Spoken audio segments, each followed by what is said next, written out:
نیک سلوک کرنے والا مدد پاتا ہے اور برائی کرنے والا خوار رہتا ہے۔ غور کرنے سے آدمی کو حق اور کامیابی کی راہیں نظر آتی ہیں۔ سچائی ایک بزرگ خصلت اور جھوٹ ایک بری صحت ہے۔ نیکوئی ایک ذاتی کمال اور دوستی ایک رشتہ ہے۔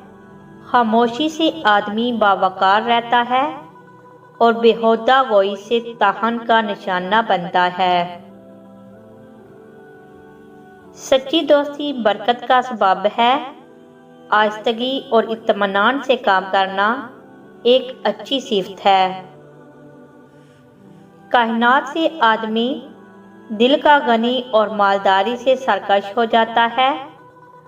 فقر خدا کی یاد بھلا دیتا ہے۔ پرہیزگاری سے عزت اور بدکاری سے ذلت حاصل ہوتی ہے۔ کارخانہ قدرت میں فکر کرنا بھی ایک عبادت ہے۔